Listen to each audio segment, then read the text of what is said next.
അർജുന മാഷിനെ കുറിച്ചുള്ള എന്തെങ്കിലും ഓർക്കാൻ പറ്റുന്ന അനുഭവങ്ങൾ വല്ലതുണ്ടോ? അർജുന മാഷിനെ ഞങ്ങൾക്ക് ഒരിക്കലും മറക്കാൻ പറ്റില്ല. എൻ്റെ നാട്ടിൽ തന്നെയാണ്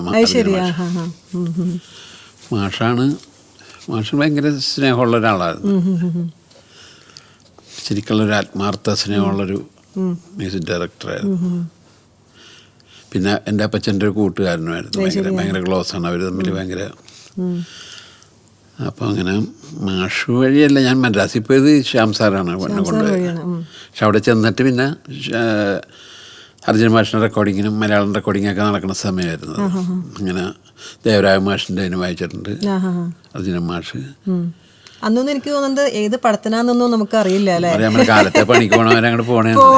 അപ്പൊ എനിക്കൊന്ന് പടം റിലീസ് ചെയ്ത് കഴിഞ്ഞിട്ടാണ് നാട്ടിൽ വരുമ്പോഴാണ് ഇത് എന്റെ ആണല്ലോ നാട്ടിൽ വരുമ്പോ ഈ പാട്ട് കേൾക്കുമ്പോ അയ്യോ ഇത് ഞാൻ വായിച്ചിട്ടുണ്ടല്ലോ അപ്പൊ പാട്ട് അങ്ങനെയൊക്കെയാണ് അറിയണം. എന്നിട്ട് പിന്നെ 2-3 ദിവസം നിന്നിട്ട് ഞാൻ പിന്നെയും പോവുമല്ലോ. പിന്നെയും പോവാ. പിന്നെ കുറെ കാലം കഴിഞ്ഞ് ഞാൻ തിരിച്ചു വന്നപ്പോഴാണ് കുറെ പാട്ടുകൾ ഇങ്ങനെ ഉണ്ണികളെ കഥ പറയാം അതിനകത്തൊക്കെ ഞാൻ വായിച്ചതൊക്കെ ബേസിട്ടാറ്. പിന്നെ 1000 കണ്ണുമായി ജെറി മാഷിന്റെ. പിന്നെ ശ്യാം സാറിന്റെ ഒട്ടുമിക്ക പടത്തിലും അതിനകത്ത് ലീഡ് ഗിറ്റാറും വായിച്ചിട്ടുണ്ട്, ബേസ് ഗിറ്റാറും വായിച്ചിട്ടുണ്ട്.